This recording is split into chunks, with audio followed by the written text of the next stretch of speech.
And so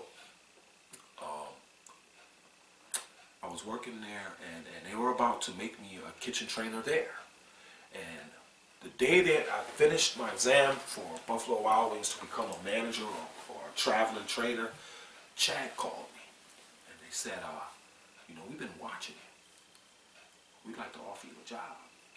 And I said, are you kidding me? What? They said, we know you got a strong recovery. You've been honest, upright. You're a good man, and we want you on our team. But this is how we have to do it. So I ended up getting the job, and I went to Albert. I was like, well, I don't have the attire to work there. And Albert bought me shoes. He bought me Dockers, shirts, socks. They got a voucher for that, and they gave me clothes for interviews. And I went to the interviews, and they hired me, man. They hired me. And Albert allowed me to get 3 paychecks before he says you have graduated our program. And I couldn't believe it, man. I was like, and I talked to Albert about how will I pay rent and how would I do it. He helped me to manage my money. He helped me to learn how to buy groceries again. Helped me learn how to wash clothes, cook again. How to keep myself up. How to make my appointments. And soon he cut me loose. And he kept me on for a while I could get toiletries from him. And we got a thing about toilet paper. I got a thing about running out of toilet paper. I'm not going to go into why, but and we laugh about it. He always gave me this big old stack of toilet paper. And after doing that program for a while and being at Chad for about 6 to 8 months, he asked me, after I graduated from him, to be on the board for Options for Independence. So I was on the board with them for like almost 6 months, I think 6, 7 months, and I couldn't because my schedule at Chad just it couldn't afford me to do that. So guys, this has been a miracle of my life. My clean date is May 5th, 2009. Monday I'll have 5 years clean. With God's grace and mercy. I've done a lot of things I'm not proud of. I've hurt a lot of people. Today I give back. I recognize the addicts that come into Chad today. I know what they're going through. I know how desperate they are. And the disease of addiction is so maniacal, sinister, and insidious that I have us believing that all I need is one more. I'll be okay if you could just let me get high. Let me do everything else I want, but just let me get high. And I'm telling these people that the disease of addiction is more than it's classified in the American Health Association as being a brain disease, but it's deeper than that. It's an entity. It's evil. It takes everything. It gives nothing back. It destroyed my life. It destroyed everything. And I've been spending now, I'm a deadbeat dad, and I'm spending the rest of my life trying to prepare a relationship with my oldest 3 sons. I've been blessed to have my youngest son back in my life, and I just found out that I have a 19-year-old daughter who's coming to visit me on the 13th of next month. God has returned everything that the devil has taken from me. Everything. And then some. He has, my cup filleth over. And I must say that throughout it all, I'm so grateful that I have no problem with giving it back. Everything in my life got a Narcotics Anonymous name on it. Everything in my life has a Jesus Christ label on it. I go to church now. I'm a member of Lakes Church. I'm on my 11th step. We sought through prayer and meditation to improve our conscious contact with God as we understood Him, praying only for the knowledge of His will for us and the power to carry that out. I'm only on the 11th step. They're going on 5 years because I'm not running through this. I'm living this program. It has brought me back to my mom. My mom stayed here after all of that, all those resentments and all that discouragement that I had in my heart. My mother lived with me right here for 6 months. She now lives downstairs. Our relationship has come to a bond, strong bond. I'm engaged now to a beautiful young lady who also works at Chad. She has 3 beautiful children. I have 5 now. My children are grown. Derek, Ezekiel, Christopher, Zaire, and Rachel, my newfound daughter. She has Gabrielle, Isaiah, and Tyler. We're going to be getting married in 2015. I never thought I'd be here. I thought I was going to die. I thought I was going to die downright washed up dope fiend. I thought God had forgotten about me.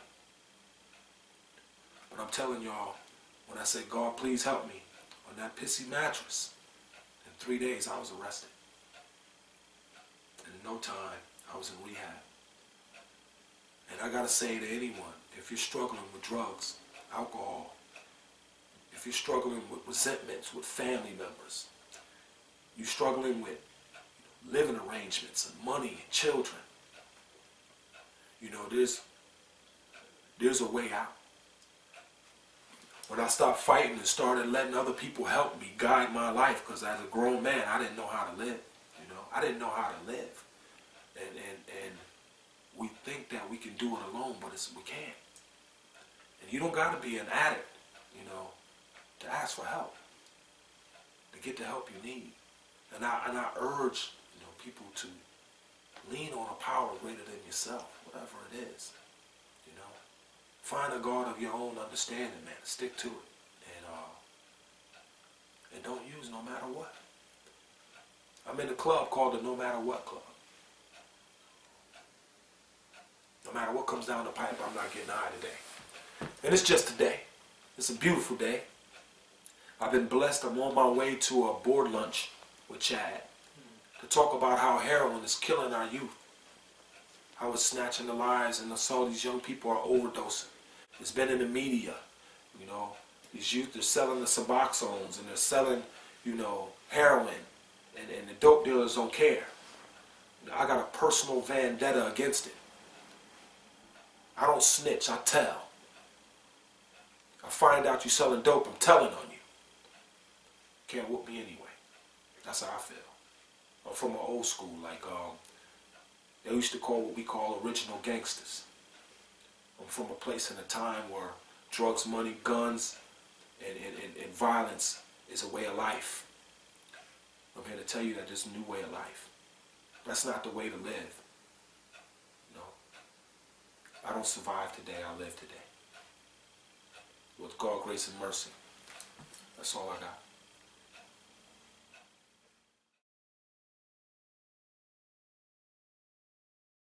Like I said, when I took that first hit of that joint, I became part of the dynamic of a neighborhood that everybody forgot. Mm-hmm. When they talk about a project, that's what it is. It's a project. Right. It's like, let's put all these people in here and see how many kill themselves, or poverty, or and people may not look at it like that, but like getting through that or surviving that, I see that. That's what it is. And it's not just a project for black people. It's a project all over America. Right. Projects with what they call them with the houses, trailers. Right. Those are projects, man.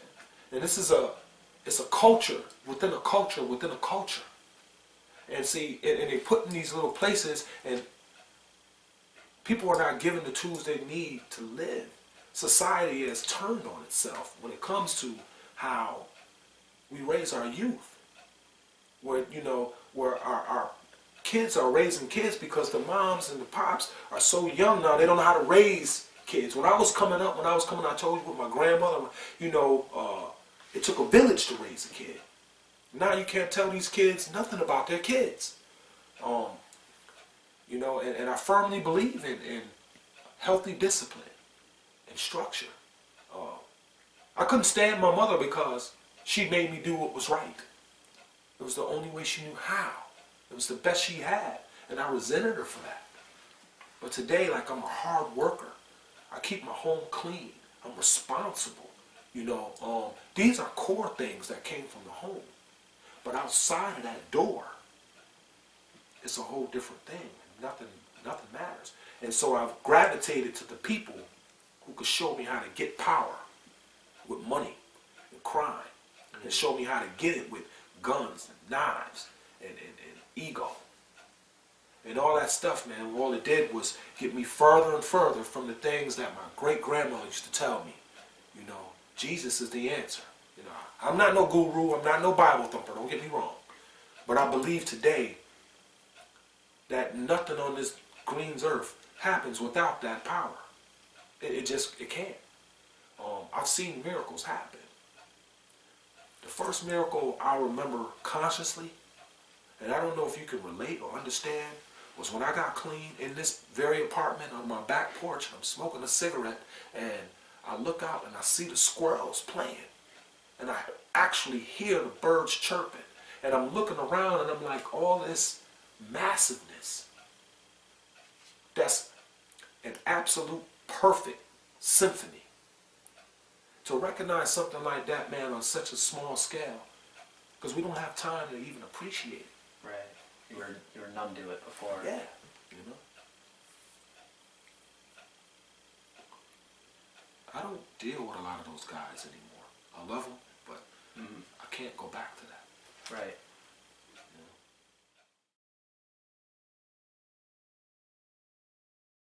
You know, I've been asking that question for seemed like centuries. Where did it all begin? It always is with choice. But what makes the choice so easy is the relationships we have. If I feel more comfortable with someone who's going to give me what I think I want instead of give me what I need, then I'm going to go with what I want. You know, I'm with my guys who showing me how to get fast money real fast. But it comes with a price. And they don't tell you that. They don't tell you that the price is your life. Right. And it's very cheap. You know? A bag at a time, a pill at a time, a sniff or a drink at a time, it'll kill you. So if I'm getting acceptance with the very people who make me feel comfortable in my own skin, I'm gonna roll with them.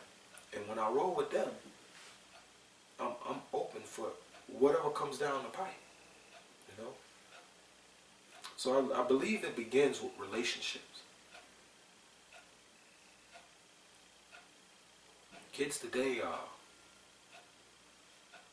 and I love them to death. I work with kids, man, and they're lost because the generations before them are lost, and the environment they come out of, they're survivors themselves. They've been fending for themselves since 12, 13, 11 years old, fending for themselves, and the older ones at 12 is taking care of the younger ones 4 years old. You know, what would you do to feed your little brothers and sisters? What extent would you go to? And I've seen, you know, even out of that story, I've seen a lot worse, right? And been through a lot more. But today, when I go up to Cayuga Centers, man, and they got these routines and this stuff, and by the way Cayuga Centers operate, when I go up there, I'm talking to the individual as a human being, respecting these kids as what they've seen and what they've done. I can identify with the pain and how desperately they want something different for their lives. And I give them the ultimate thing they never had before. It's a choice. I give them a choice with information. So I'd like to be able to make an impact in that way.